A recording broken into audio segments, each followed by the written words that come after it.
Rob, a lot of, I guess, I don't know if controversy is the right word, but a lot of buzz, a lot of talk about Cooper Kupp winning the MVP. When the game was over, and, obviously your mind kind of goes toward, okay, who's going to be the MVP? Two names came to my mind, Aaron Donald and Cooper Kupp. Not in that order necessarily, but Aaron Donald and Cooper Kupp. I also thought Matt Stafford had a shot just because he's the quarterback, and he threw 3 touchdowns, including the game winner. So I thought he might have a chance, but I thought he was the least deserving of those 3. I thought Donald was second, and I thought they got it right. I thought it was Cooper Kupp. Donald was the best defensive player on the field, but I thought Kupp was the best offensive player all night. His several big plays, starting with, that 4th and 1 with about less than 5 minutes left around midfield. And they kind of ran the reverse and got him the football. And look, he's not a running back, but he ran that play perfectly. If he cuts up field a little sooner, then I think Von Bell, the defensive back for the Bengals, tackles him short of the first down. If he stretches it out toward the sideline, I don't think he gets the first down. There's a Bengals defender out there. And he cut up at just the right time, ends up gaining 7 yards to keep the drive alive. Had 4 receptions on that drive for 39 yards. And as we talked about with Greg Jennings, was everyone in the stadium, everyone watching on TV knew the football was going to Cooper Kupp because OBJ was out with injury. Their top 2 tight ends were out, and they couldn't run the ball. They were averaging about 1 yard per carry, little better than that. And so you knew it was going to Kupp.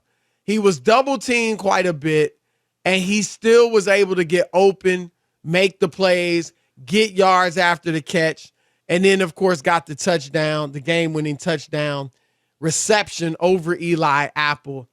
So I thought he was strong. I thought his yards after the catch were huge. Even on their first touchdown in the first quarter, he had a play where he made 2 Bengals miss and ran for 20 yards after the catch to help set up the touchdown by Odell Beckham Jr. So, Rob, I thought it was the right choice. I wouldn't have cried foul had Aaron Donald got it because he played well, but I thought it was right to give it to Kupp. Yeah, I didn't think Kupp was the MVP. I think he was kind of tied in the way Stafford, they both had the 2 touchdowns. Stafford he had 2. Didn't have a lot of yards, 82 yards. Donald, 92. Changed everything for me. How many passing yards? Kupp caught 92 yards receptions. 92 yards. I thought it was 82. But Donald changed the game in the second half. After the Bengals scored those 10 points early on, he was a single-handed wrecking crew in the second half. They stopped the Bengals from doing almost anything. Of course, you talk about everybody, paying attention to Kupp, which is true because of the lack of people. But the Bengals paid a lot of attention to Aaron Donald, and he still was able to get through. After halftime, he had the 4 tackles, 2 sacks, 3 quarterback hits. And then at the end of the game, you want to talk about Kupp making the catch for the touchdown. He took matters in his own hands with the final 2 plays, of course, making the key tackle on 3rd down, which forced the 4th down, and then hitting Burrow, forcing the incompletion to clinch the victory.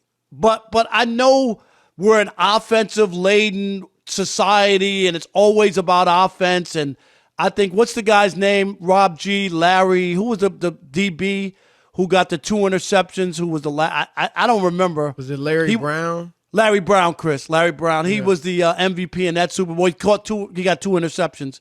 And Larry Brown. But not often do defensive players. We saw even the year when the Rams came in with that high potent offense, 35 points a game. Chris, they scored 3 points. Nobody on defense got a sniff of the trophy. As far as MVP, it went to Wes Welker, who had a good game but no touchdowns. So I think defensive players often get overlooked because it's harder to look at their impact unless you take the ball. Like unless you grab interceptions to stop the game or change the game in that vein where people can see it. I think some of the dirty work and some of the other stuff that Donald does, and he wreaked havoc against the Bengals and Joe Burrow. I just thought he was the MVP in a game that was so important and basically shut down the Bengals after they scored the touchdown, Chris, and then after the Stafford interception, they had that field goal. They scored 10 points in 2 or 3 minutes, and that was it for the night. Now, look, Donald was great. I'm not going to sit up here and disparage Aaron Donald. That'd be asinine. He played a great game. The thing is, he was one of many wreaking havoc. He was one of like 5 Rams that got a sack. They were facing a piss-poor offensive line. Yeah, but they got no sacks in the first half. I mean, yeah, but that's their fault. They had no reason they shouldn't have. I mean, that offensive line is leaky. All right, Tennessee was sitting there at halftime going, what? You can't get to Burrow? My goodness, we sacked them 9 times. So thankfully they woke up in the second half. But, Von Miller wreaked havoc too. He had 2 sacks. He had 2 tackles for losses, same as Donald. I do think Donald played better than Von. I mean, it was a little more valuable. They both played terrifically. But I just think that's the thing. Like, it wasn't a one-man wrecking crew. Yes, he was the best. But there were several defensive players who played close to as well as he did. Whereas offensively, I mean, the Rams got no run game at all. In fact, their best run of the night came from Cooper Kupp. Once OBJ went down, it was all Kupp as far as receivers. And so, and then, of course, the game winning drive, the magnitude of that, catch the touchdown and all of that. I just thought Kupp deserved it. But, Aaron Donald, look, he was terrific. Good to see him get that Super Bowl. Look, his legacy was what it was entering the game. I mean, some people think he could be the greatest defensive player ever. To get the number of sacks he does from Lawrence the interior Taylor to this point. Yeah, I would take Lawrence, saying me. But yeah, I think a lot of people, probably more people than not, would be with you on Lawrence. I'm with you there. But for him to get the number of sacks he does from an interior defensive lineman position is incredible. And like I said, Rob, there are some Bruce Smith, Brian Urlacher, some of these phenomenal defensive players that never won a Super Bowl, but more of the all-time elite of the elite on the defensive side of the ball have won Super Bowls.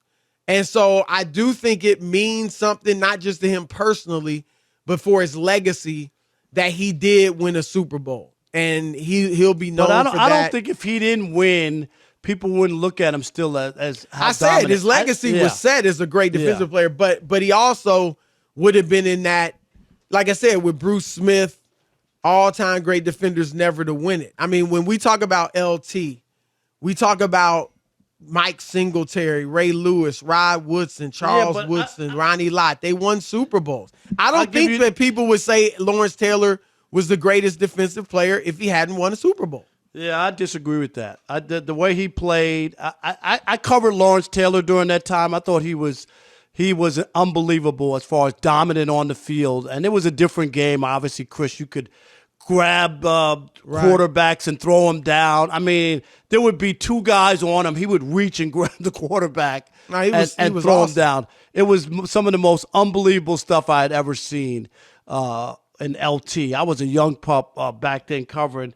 But obviously, whenever you can win, it's going to enhance what you're doing. There's no doubt. Yeah, because, I mean, it is the logical conclusion of dominant play. It doesn't happen all the time. And the last one before, but if you're that dominant, it's like you're going to win. And it was Von Miller. That was the one who won when they beat Cam. Von Miller won. He had the big game in that one. And that was weird, too, because if you remember that, Peyton Manning was terrible. There wasn't much he offense definitely going wasn't on. gonna win that. He only had like a less than 100 yards. He might have thrown one touchdown. Chris, did he throw one touchdown in that Super Bowl? But bad. Von Miller. I mean, he was bad that whole season.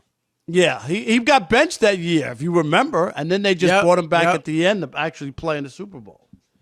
But that's what, I'm talking about. Like, nobody really thinks about that, Rob.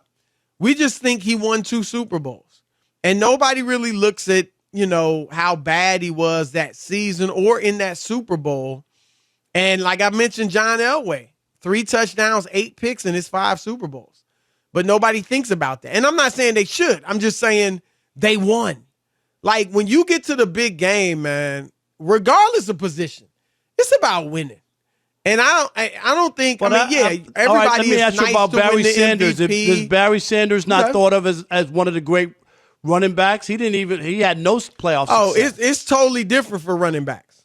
Okay. Most of the great running backs didn't lead their teams to Super Bowls.